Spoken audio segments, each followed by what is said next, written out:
Bienvenue à ce webinaire sur les outils climatiques développés dans le cadre du projet Impact. Je m'appelle Adam Faye et je suis chargé aujourd'hui de vous faire la modération pour ce webinaire. Avant tout, veuillez noter que le webinaire va durer 1 heure maximum et nous avons 3 présentateurs qui vont nous faire découvrir des outils intéressants dans l'évaluation des impacts des changements climatiques. Nos présentations d'aujourd'hui seront faites par des chercheurs de Climate Analytics et nous aurons en premier M. Quentin Lejeune, qui est climatologue spécialisé dans les interactions terre et climat. Ensuite, M. Peter Lederer, qui est un physicien du climat spécialisé dans les impacts des phénomènes météorologiques extrêmes. Et Mme Émilie Theokritov, qui est ingénieure en environnement spécialisée dans l'adaptation et la vulnérabilité. Mesdames et messieurs, veuillez noter que pendant toute la durée du webinaire, tous les participants seront automatiquement mis en sourdine pour éviter les bruits de fond. Donc, n'hésitez pas à poser toutes vos questions sur les outils qui vont être présentés, notamment leur fonctionnalité et leur applicabilité à des domaines spécifiques.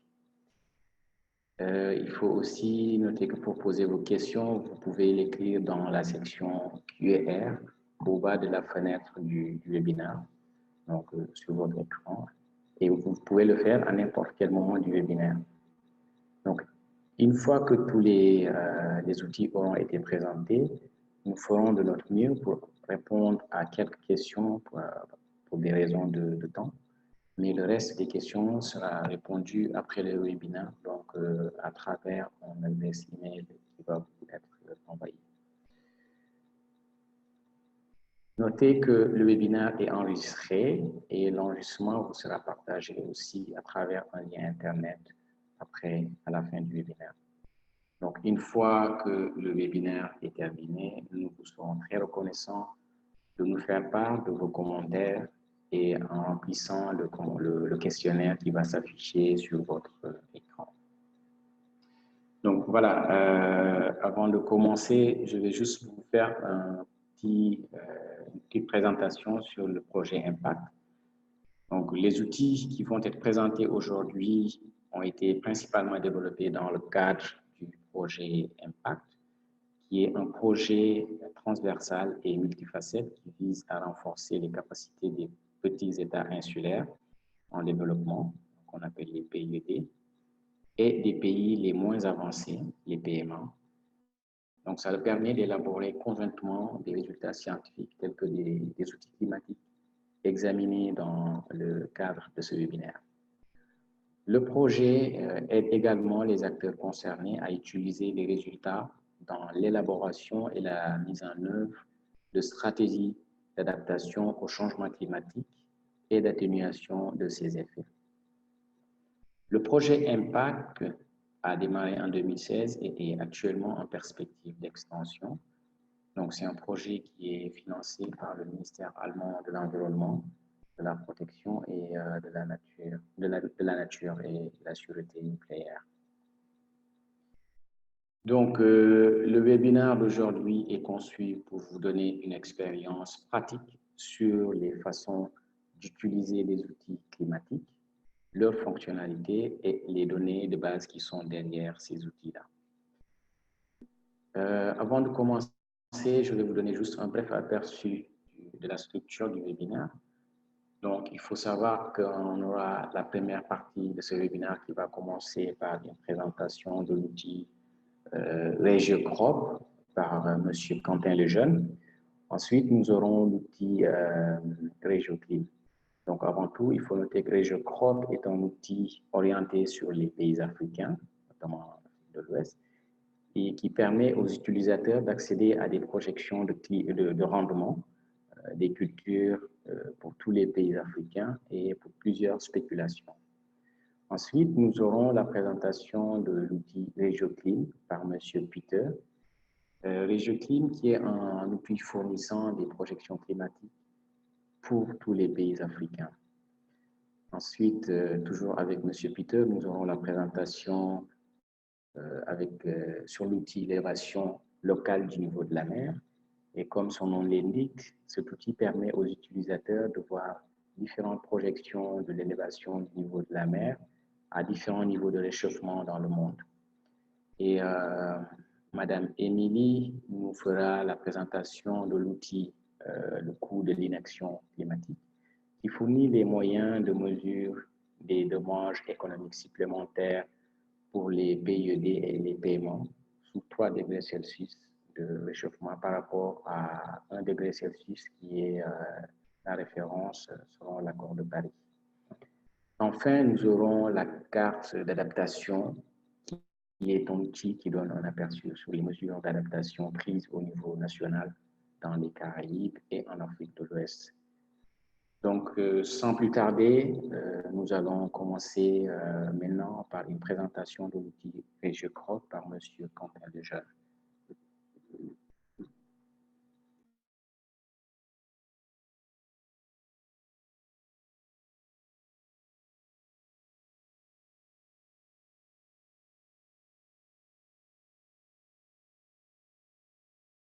Bonjour à tous, je m'appelle Quentin Lejeune et je vais vous présenter un outil qui s'appelle RegioCrop qui a été développé avec Climate Analytics.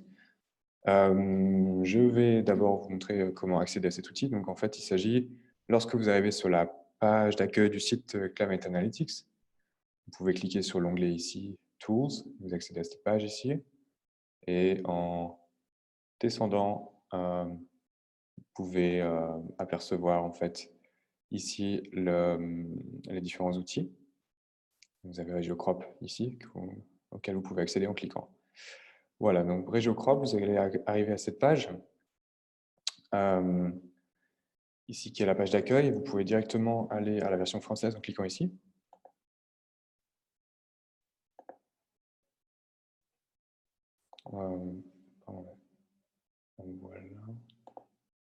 Voilà, donc ici, on y est. À la version française, donc c'est un site RegioCrop qui fournit des projections pour le rendement futur de plusieurs cultures différentes. Je voulais d'abord préciser que si vous avez des questions pendant la présentation, vous pouvez les poser dans le chat et on aura l'occasion d'y répondre à la fin du webinaire, selon le temps qui nous restera. Je serai heureux de prendre certaines questions, d'y répondre. Donc, pour commencer, je vais vous montrer un petit peu comment le type d'information que le site apporte. C'est la page d'accueil ici. Vous avez 3 cartes. Je suis sûr que certains d'entre vous auront reconnu ici le Bénin. Mais en fait, vous pouvez sélectionner n'importe quel pays d'Afrique dans ce menu déroulant ici. Donc voilà, vous avez tous les pays d'Afrique. Et puis, si on prend par exemple l'Ouganda, on peut ensuite regarder de plus près les cartes. Vous avez celle sur la gauche, en fait, qui montre le rendement pour le maïs en tonnes par hectare par an, tel que simulé par 6 modèles de culture globaux qui ont participé au projet EasyMIP, et c'est simulé pour l'an 2000 environ. Donc EasyMIP, tel que j'ai dit, signifie Intersectoral Impact Model Intercomparison Project. C'est un projet d'intercomparaison de modèles d'impact qui a rassemblé depuis son lancement en 2012 plus de 100 modèles d'impact, dont une bonne proportion de modèles de culture globaux qui en fait font tourner des simulations, un set de simulations coordonnées qui suivent un protocole commun pour étudier les impacts du changement climatique sur le rendement des cultures. Et comme ils suivent un protocole expérimental commun, les résultats de ces modèles sont directement comparables. Et donc, on s'intéresse ici en fait à la moyenne, à la médiane, aux résultats médians de ces modèles, de ces différents modèles. J'ai dit qu'il y en avait 6. Le projet EasyMIP est organisé en plusieurs phases de simulation. La première s'appelle Fast Track, et vous pouvez avoir plus d'informations en cliquant ici. Et on va montrer, en fait, dans ce site, on montre le résultat de cette phase de simulation qui s'appelle Fast Track. Donc, j'ai mentionné qu'il y avait 6 modèles de culture globaux. Ces 6 modèles de culture globaux, pour simuler les impacts du changement climatique sur les rendements des cultures, doivent recevoir en entrée les informations de modèles climatiques globaux. Ces modèles climatiques, ils sont au nombre de 5 dans ce projet. Et ils sont au nombre de 5. Ce sont des modèles climatiques globaux qui appartiennent au projet CMIP5. Donc la 5e phase du Coupled Model Intercomparison Project. Ce sont les modèles qui ont été utilisés notamment pour dériver les résultats qui sont présentés dans le 5e rapport de synthèse du GIEC. Et les résultats que l'on montre ont été obtenus à l'aide de simulations qui suivent le scénario d'émission de gaz à effet de serre qui s'appelle RCP 8.5. Vous avez 6 modèles de culture globaux qui sont forcés par les résultats de 5 modèles climatiques globaux. Vous avez 6 x 5, c'est-à-dire 30 simulations au total, qui sont considérées ici. Et on ne montre dans cette carte que la médiane de ces 30 simulations. Donc, si on retourne à cette carte, je disais, ça montre les rendements de maïs en tonnes par hectare par an pour l'année 2000 environ, pour les 30 simulations dont j'ai parlé, en moyenne sur 20 ans,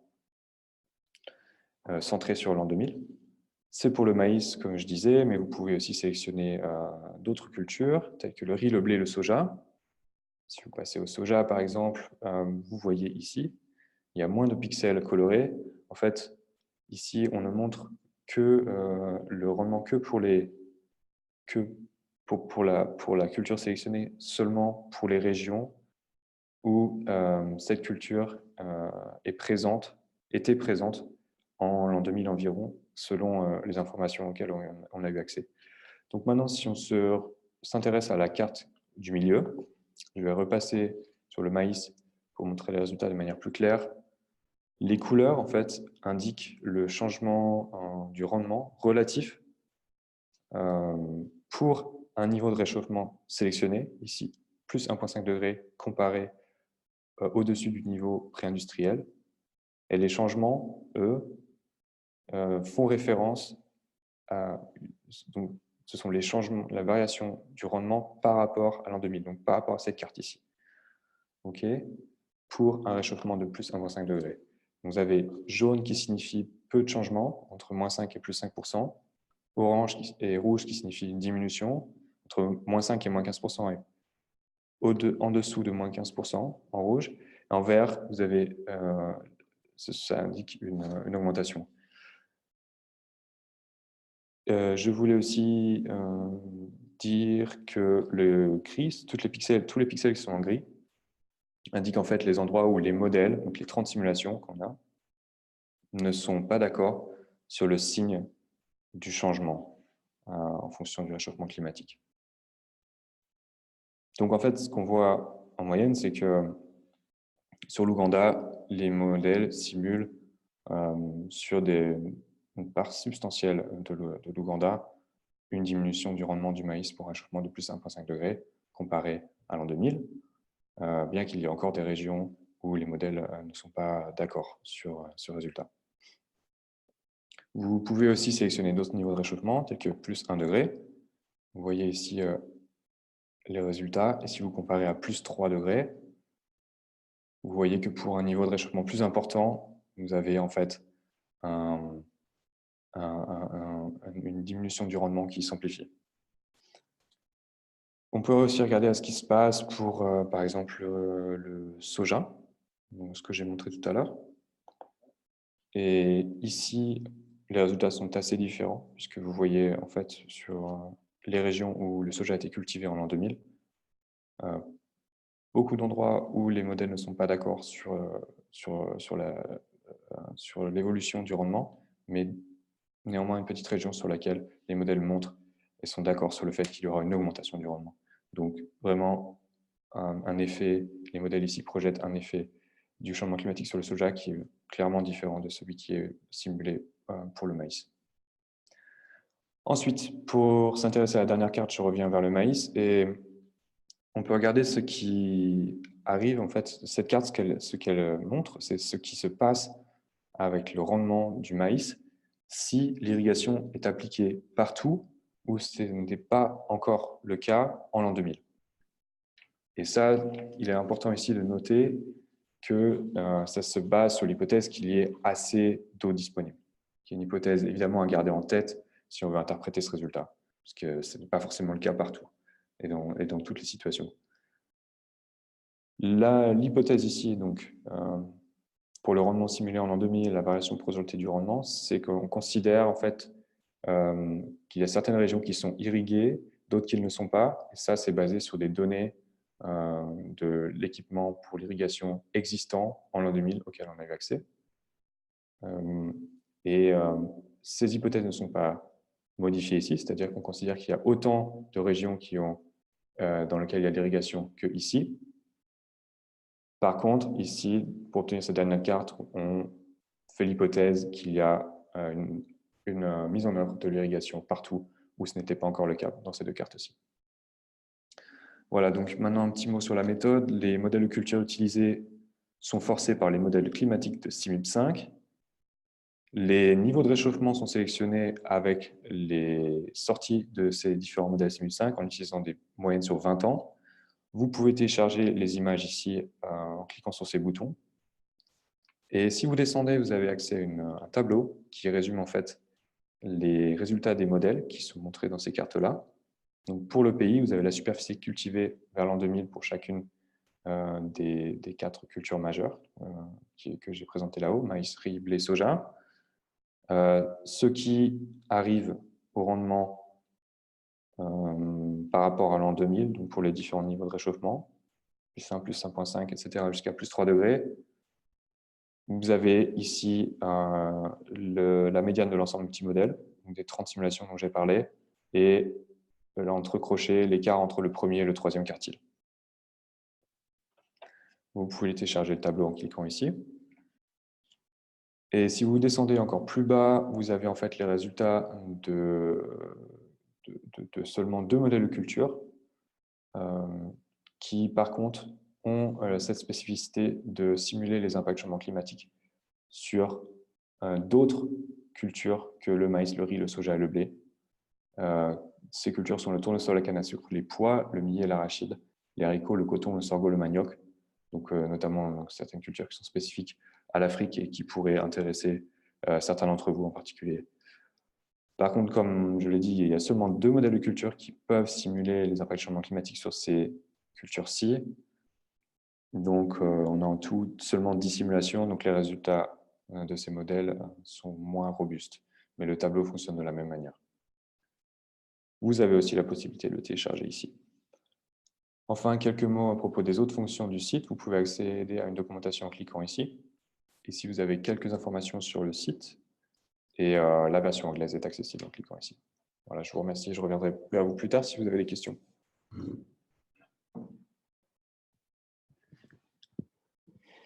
Bonjour, je suis Peter et je vais continuer avec le site RegioClim.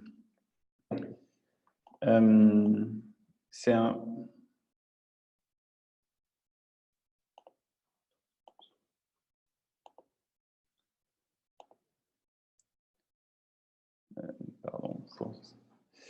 Donc, c'est un site qui fonctionne un peu d'une façon similaire que Regiocrop, mais qui a quand même quelques différences. Et comme pour Regiocrop, il y a une version française qu'on peut accéder en cliquant sur français. Donc, cet outil est un outil interactif qui permet d'accéder à des projections de climat pour des pays africains. Et en fonction des options que vous choisissez ici sur la gauche, des graphiques seront créés que vous pouvez télécharger en cliquant sur PDF ou PNG. Il y a tous les pays africains, à part certains très petits pays d'îles. Et il y a 5 indicateurs climatiques. Il y a la température, les extrêmes de chaleur, la précipitation, les extrêmes humides et un deuxième indicateur d'extrême humide qui comprend 5 jours de précipitation extrême. Je vais vous expliquer ce qui est affiché avec l'exemple du Bénin et de la précipitation. Donc, il y a 4 graphiques qui sont affichés par défaut.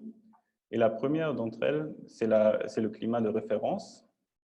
Et ici, ça montre la précipitation pour le Bénin dans les années 1986 à 2005, comme cumulée pendant toute l'année. Et c'est des données basées sur les réanalyses et WEMBI.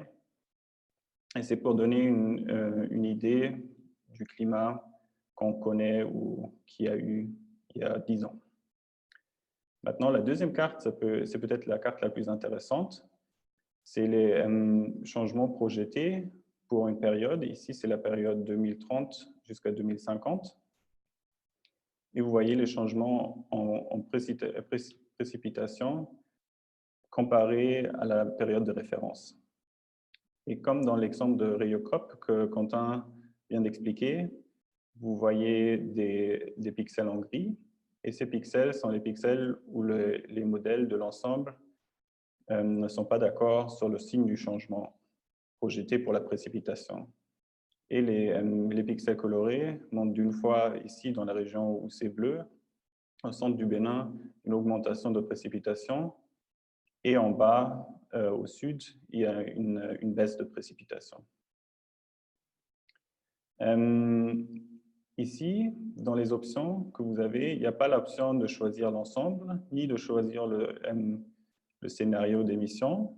C'est un choix qu'on a fait pour rendre ce site accessible à ceux qui ne sont pas les experts de la recherche du climat. Donc, on a fait un choix pour l'ensemble. C'est 4 combinations de modèles régionaux et de modèles globaux qui sont forcés avec un scénario d'émission RCP 4.5.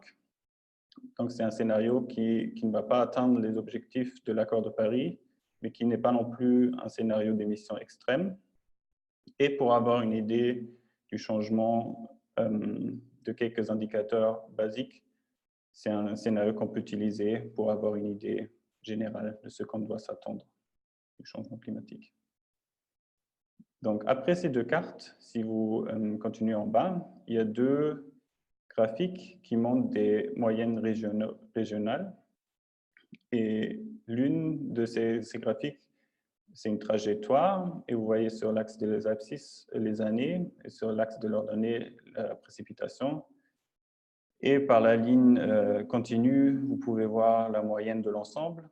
Et l'enveloppe indique l'incertitude de l'ensemble. Donc, il y a ici, dans ce cas-là, il y a un modèle qui projette une augmentation de précipitation et un autre une baisse. Et la moyenne n'est pas tellement claire sur le changement de précipitation. Maintenant, ce qui est peut-être un peu plus intéressant, c'est de regarder le cycle annuel de la précipitation moyenne régionale. Donc, moyenne régionale, dans ce cas-là, ça veut dire que c'est la moyenne sur tout le territoire du Bénin. Et vous voyez en haut, pour le cycle annuel de la précipitation, donc il y a les mois ici sur l'axe des abscisses, et vous voyez très clairement la saison de pluie autour d'août, juillet, août, septembre. Maintenant, ici en bas, vous voyez les changements dans les projections de précipitation pour le Bénin dans les années 2040 comparé à la période de référence. Et vous voyez qu'il y a certains mois où il y a une baisse qui est projetée et il y a certains mois, vers la fin de la saison de pluie, où il y a une augmentation de précipitation qui est projetée. Donc voilà, ça c'est les 4 graphiques qui sont affichés par défaut. Maintenant, il y a tous les choix sur la gauche qu'on peut faire pour avoir plus de détails sur ces projections. Donc, comme je viens d'indiquer ici avec ce tableau-là, les changements peuvent s'effectuer dans différentes parts de l'année. Et donc, ça pourrait être intéressant de définir une saison pour laquelle on veut avoir les projections ou bien de seulement choisir un mois. Par exemple, ici, en cliquant sur mars, on peut obtenir une carte de la projection des changements de précipitation pour le mois de mars. Et vous voyez que ici, les modèles sont d'accord qu'il y aura une baisse de précipitation au mois de mars pour le Bénin.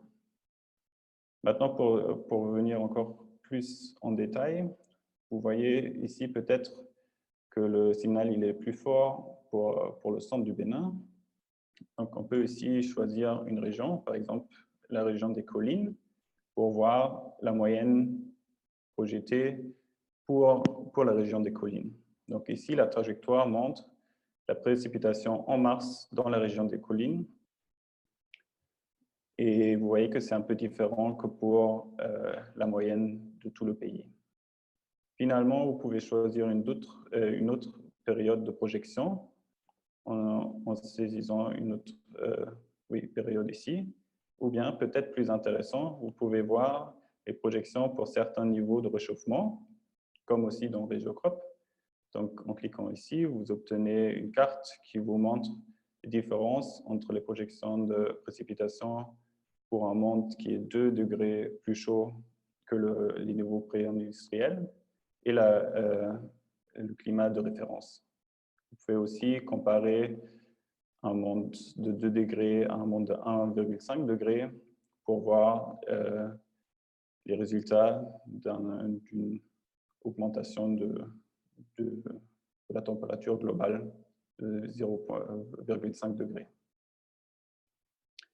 Il y a encore d'autres options que vous pouvez explorer en regroupant quelques régions, comme j'ai dit, en définissant des saisons, et puis il y a tous les autres indicateurs qu'il y a ici. Comme pour RegioCrop aussi, vous avez une documentation qui indique les modèles qui sont utilisés, scénarios d'émissions, et aussi la méthode de correction de biais qui a été appliquée à ces projections. Vous pouvez aussi télécharger les données qui sont utilisées pour créer les graphiques ici, en cliquant sur télécharger. Et ça va vous donner un paquet de données pour le Bénin et pour la précipitation dans ce cas. Si vous choisissez un autre indicateur, vous aurez d'autres données. J'espère que ça a été assez clair. Et si vous avez des questions, n'hésitez pas à les écrire dans la case de questions qui doit s'afficher sur votre écran quelque part.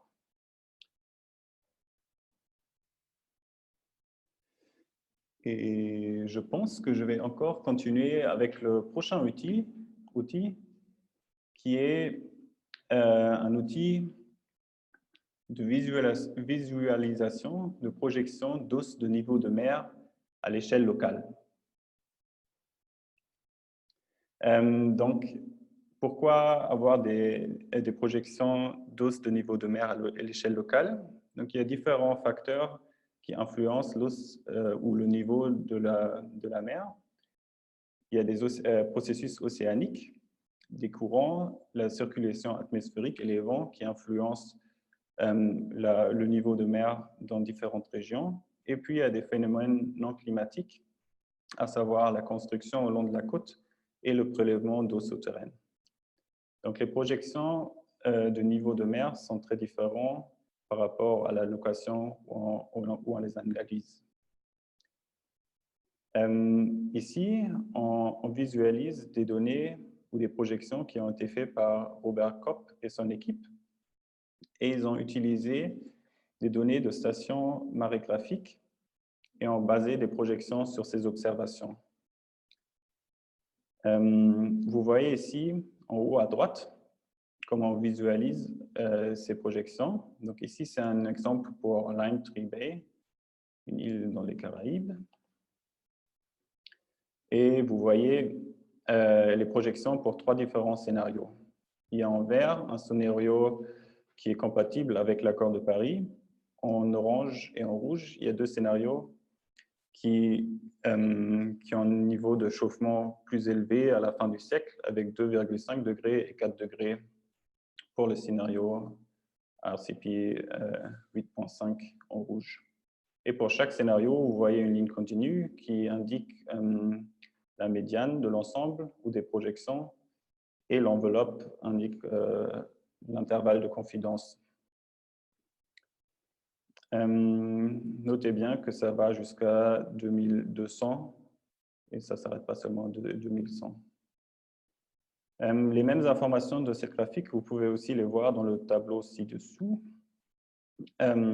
affiché pour quelques périodes 2030, 2050, 2100 jusqu'à 2200. Maintenant, pour accéder à une autre station, vous pouvez utiliser ce champ de saisie si vous connaissez déjà le nom de la station, et ça devrait vous afficher les projections pour la station saisie, ou bien vous cliquez sur un autre endroit sur la carte pour accéder à une autre projection. Vous pouvez aussi télécharger la graphique en tant que PDF. Maintenant, si vous êtes encore plus intéressé aux détails de ces projections, il y a la possibilité de voir ici en bas les contributions à la variance des projections. Donc ici, vous voyez dans différentes couleurs combien les différents facteurs qui contribuent à l'hausse du niveau de mer influencent la variance des projections.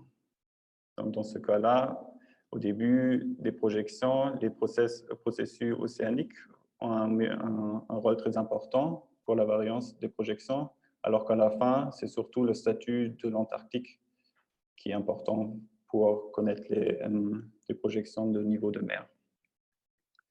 Maintenant, vous avez peut-être déjà aperçu que pour l'Arctique de l'Ouest, il n'y a pas tellement de stations qui ont été utilisées. C'est à cause, c'est Robert Kopp et son équipe, ils n'avaient pas accès à beaucoup de stations de cette région, mais ils ont quand même fait un effort pour estimer les niveaux d'os de mer pour la côte où il n'y avait pas de station. Donc, c'est basé sur une interpolation de ces projections. Et en cliquant sur une de ces grilles orange, vous aurez aussi des projections là où il n'y a pas de station. Donc, nous recommandons d'utiliser ces projections avec prudence, puisque les processus comme le prélèvement d'eau souterraine ou bien aussi les données détaillées de la côte ne sont pas disponibles pour ces projections. Donc, c'est beaucoup moins robuste que ce qu'on a pour les stations qui ont été utilisées ici. Malheureusement, on n'a pas de version française pour ce site, mais j'espère qu'avec cette explication et peut-être vos connaissances d'anglais, ça va quand même vous aider.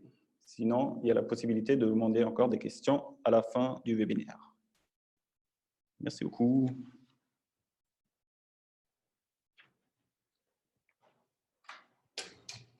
Bonjour, je suis Émilie Teokritov et je vais d'abord vous parler de l'outil économique que nous avons sur le coût de l'inaction.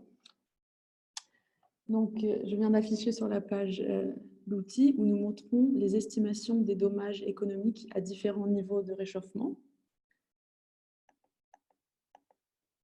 Donc, nous mesurons les dommages économiques à l'aide du PIB, du produit intérieur brut, qui est la valeur monétaire de tous les biens et services produits et vendus dans une économie pendant un an. Donc, les méthodes qui ont été utilisées pour calculer ces dommages proviennent d'études de Marshall Burke, de ses collègues de l'Université de Stanford aux États-Unis. Et ils ont publié plusieurs articles sur le même sujet dans des revues telles que Nature et Science.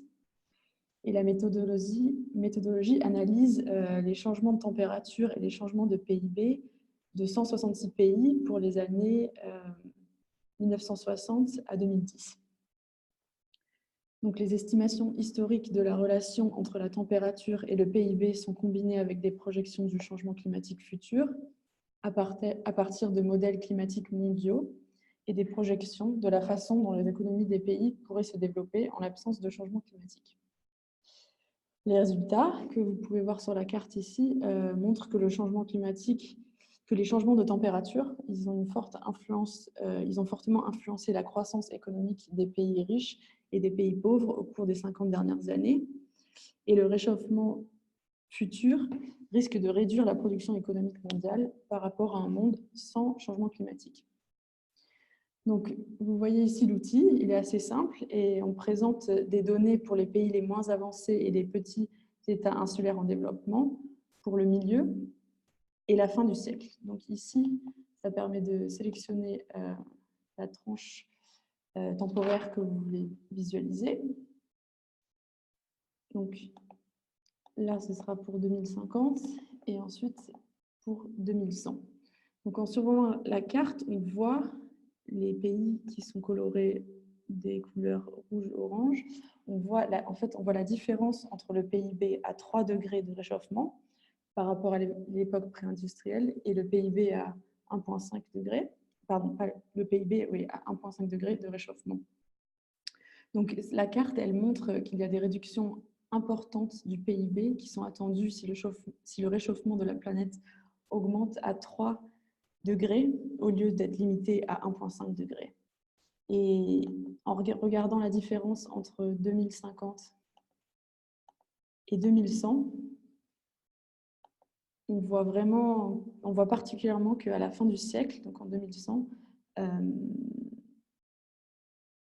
il y a vraiment des grandes différences de réduction de PIB. Donc l'échelle ici, elle explique du jaune au rouge l'augmentation de la réduction du PIB. Donc la deuxième information qui est disponible dans cet outil, c'est un diagramme à barres que vous pouvez voir ici à droite de votre écran. Les dommages économiques ils sont indiqués pour des pays individuels. Donc vous pouvez soit cliquer sur les cartes, soit vous pouvez cliquer sur la carte, soit vous pouvez sélectionner un pays dans la liste. On va sélectionner le Burkina Faso.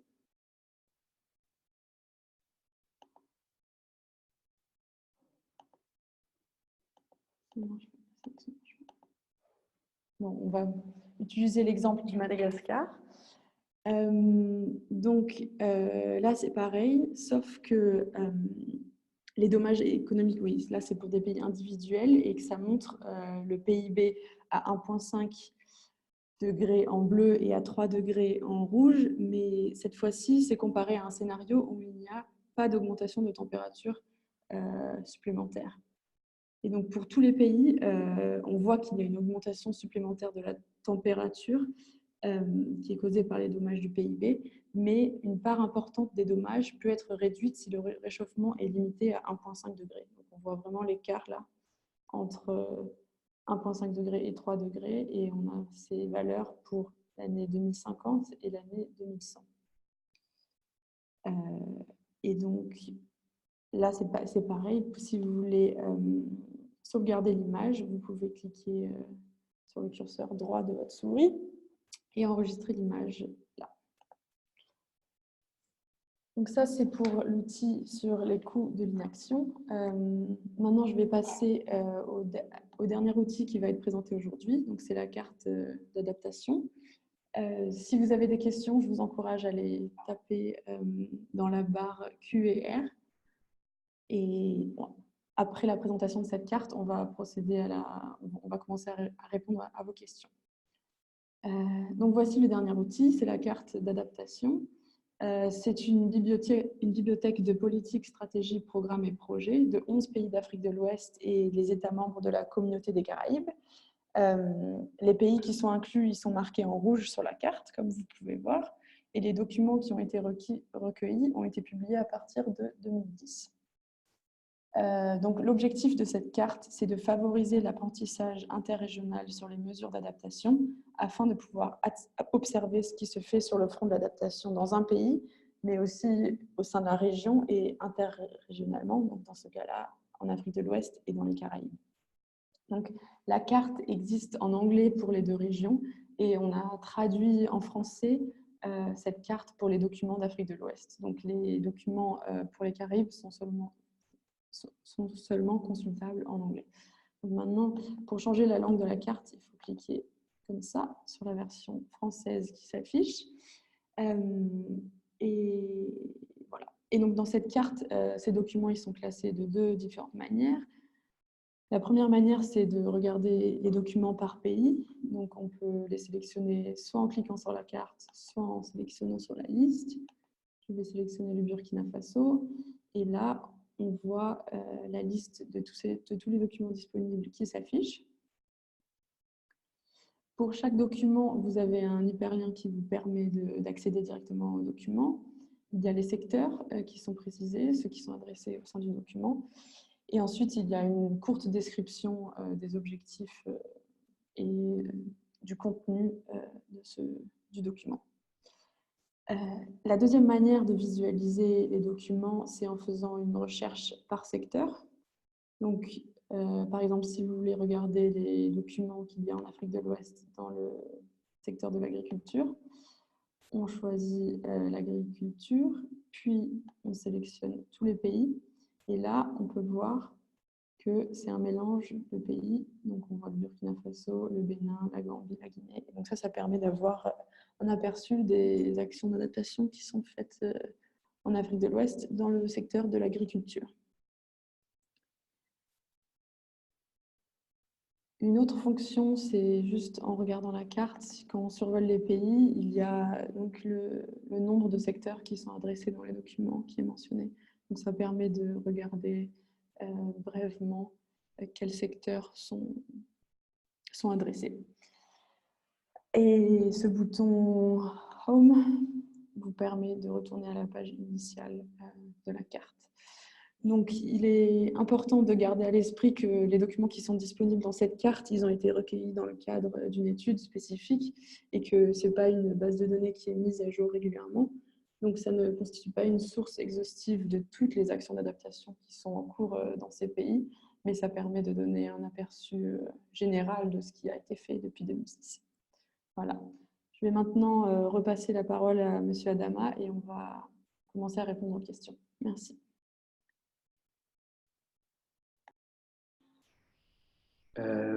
Mesdames et messieurs, merci pour votre aimable attention. Maintenant, nos présentateurs vont maintenant répondre à quelques questions de toutes les multiples questions qui ont été posées au cours de ce webinaire. Donc, il faut nous comprendre que c'est à cause des contraintes de temps qu'on va essayer de répondre à quelques questions. Donc, veuillez noter qu'en raison de ces contraintes, vous aurez quelques réponses, mais à la fin, vous aurez les réponses complètes à travers un mail qui va être envoyé. Voilà, je vais laisser la parole au présentateur pour qu'il réponde aux questions. Et nous allons commencer par Monsieur Quentin Lejeune. Monsieur Lejeune, vous avez la parole. Merci Adama. Donc, je vais revenir sur l'outil Regiocrop, puisqu'il y a eu quelques questions qui nous ont été envoyées. Deux questions me demandaient si je pouvais expliquer la notion de modèle et comment les modèles ont été paramétrés pour être fonctionnels dans tous les pays africains. Donc, pour expliquer la notion de modèle, je pense que on pourrait y passer beaucoup de temps, mais je vais essayer de faire simple. Il s'agit en fait d'algorithmes, pour faire simple, où on essaie de représenter en fait quelles sont les conditions nécessaires pour la croissance des cultures. Et pour la croissance des cultures, il est établi qu'il y a des besoins en température, donc au-dessus d'une certaine température. Le modèle va considérer que la plante peut grandir. Et s'il y a un certain nombre de jours pour lesquels le modèle reçoit en fait des informations climatiques à partir desquelles il déduit que la plante peut grandir, c'est-à-dire s'il y a un certain nombre de jours qui est atteint, le modèle considère alors que la plante est arrivée à maturité et qu'elle peut être récoltée. Donc, en fonction des informations climatiques qu'il reçoit, le modèle, qui est en fait un programme, va pouvoir déterminer combien de temps, combien de jours une culture va avoir besoin pour grandir et quand elle va arriver à maturité. Et en fonction des conditions climatiques, quel va être le rendement dans une certaine région. Donc voilà, j'espère que ça a répondu à la question. Ces modèles ont été paramétrés pour être fonctionnels en Afrique grâce à des données récoltées sur le terrain.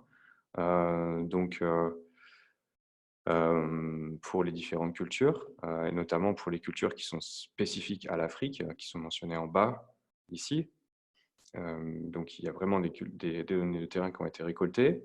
Bon, il est connu que le problème de récolte, que c'est un problème de pouvoir récolter des données fiables, de qualité, pour calibrer les modèles de culture.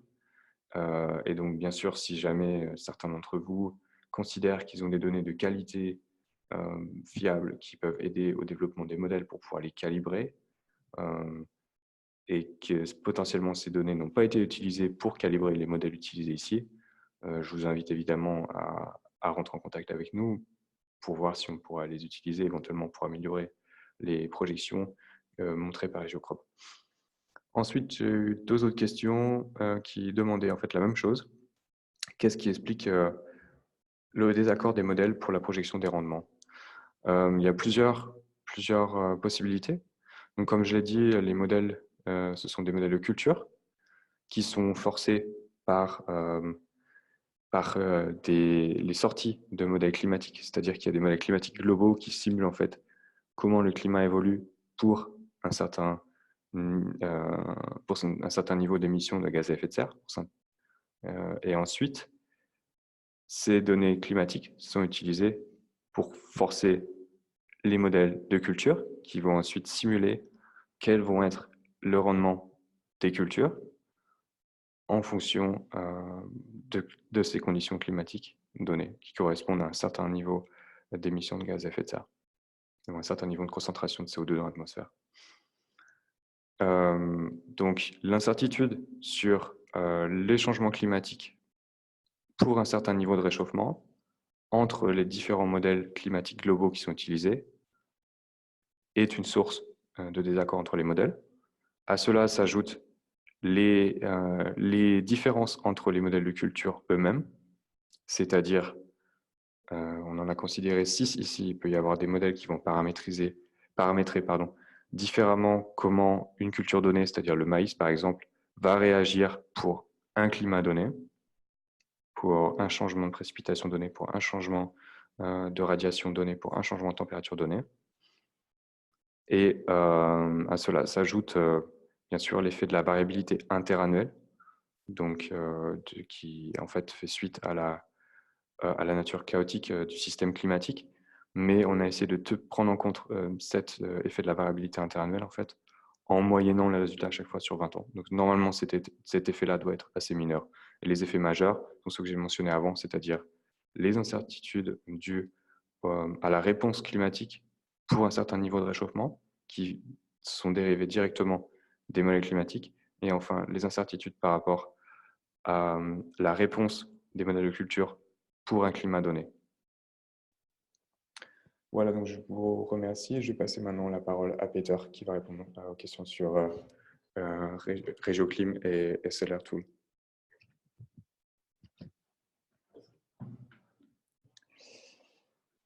Voilà, merci d'être encore avec nous. Donc, il y a eu quelques questions sur Regioclim. Et une des questions est, y a-t-il la possibilité d'avoir des données à l'échelle locale? Donc, je vais vite fait retourner au site. Donc, l'échelle la plus petite qu'on peut choisir, c'est les régions. Et ça dépend des pays, de la taille que ces régions vont avoir. Mais notez bien que ici, la résolution des modèles qui sont la base de ces projections est visible ici par ces pixels.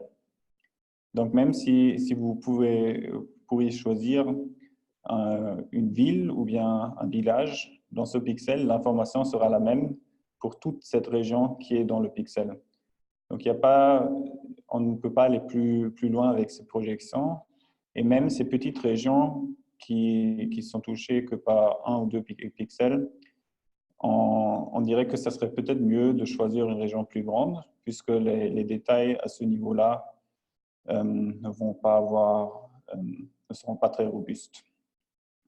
Donc, c'est ça l'échelle régionale qu'on peut avoir avec ces projections.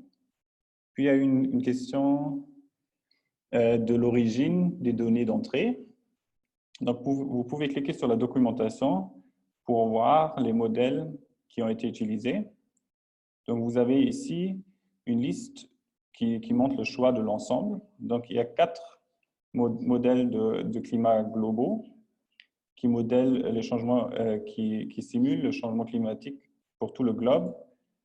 Et puis, il y a 4 modèles régionaux qui prennent les résultats de ces modèles globaux comme entrée et modèle les résultats ou les impacts du changement climatique global à une échelle plus locale, qui est ici le continent africain. Donc ça, il y a 4 combinaisons de différents modèles globaux et de modèles régionaux qui sont utilisés ici. Et comme j'ai dit avant, on a utilisé une méthode de correction des biais qui rapproche les projections aux observations et à la réanalyse pendant le temps de la période de référence, sans changer les projections ou les trends des projections. Et puis, une dernière question sur RioClim.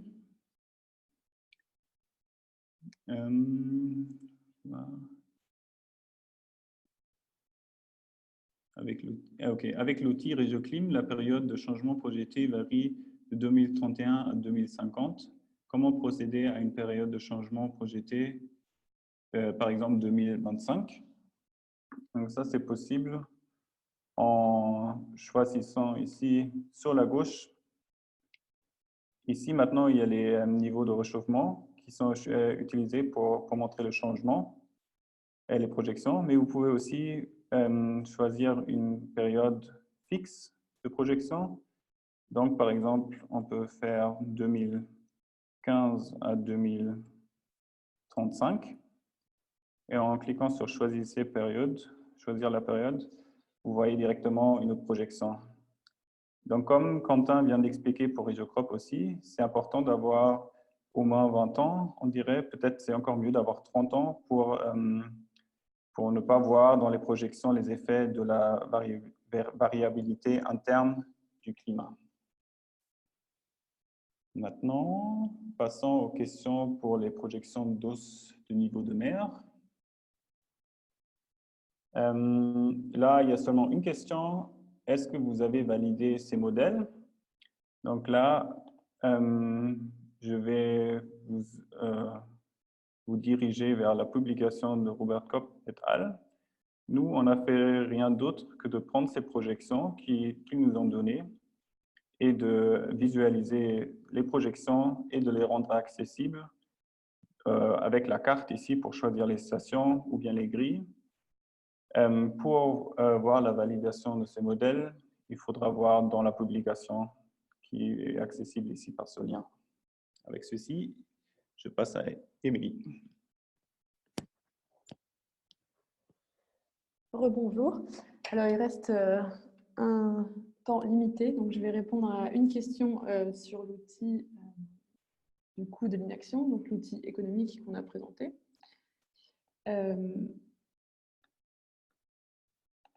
Voilà, celui-là. Donc, la question, c'est demander est-ce que le modèle inclut les événements extrêmes? Donc, la réponse est non, car ce modèle, il exprime le PIB uniquement en fonction de la température. Et les événements extrêmes, ils sont susceptibles de fortement amplifier ces effets, mais pour le moment, ça reste encore difficile à modéliser. Voilà, donc avec ça, je vais repasser la parole à M. Adama qui va clôturer le webinaire. Merci.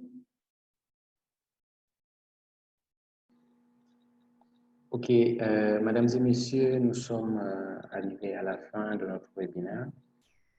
Nous étions au total une vingtaine de personnes et nous avons la plupart qui sont de l'Afrique de l'Ouest. Donc, nous partageons l'enregistrement du webinaire plus tard et nous répondrons au reste des questions par email. Donc, nous vous serions également très reconnaissants de nous faire part de vos commentaires sur le webinaire et les outils d'impact en remplissant le formulaire d'évaluation qui va s'afficher sur votre écran après le webinaire. Donc, juste après ce webinaire, une fenêtre va s'ouvrir sur votre navigateur. Donc, veuillez cliquer sur Continuer et répondre à notre bref questionnaire. Veuillez noter que cela peut prendre quelques secondes avant que la fenêtre d'évaluation apparaisse. Donc, Alors, assurez-vous de ne pas fermer la fenêtre du webinaire. Le questionnaire ne sera pas très long, donc ça va prendre maximum 3 minutes de votre temps. Merci à tout le monde d'avoir pris le temps de suivre ce webinaire et on vous remercie de nous faire part de vos réflexions et de vos commentaires sur les outils développés par Climate Analytics. Un grand merci également à nos présentateurs, M. Quentin Lejeune, M. Peter Rieder et Mme Émilie Tritoff. Merci encore d'avoir participé à ce webinaire. Nous attendons vos commentaires avec impatience.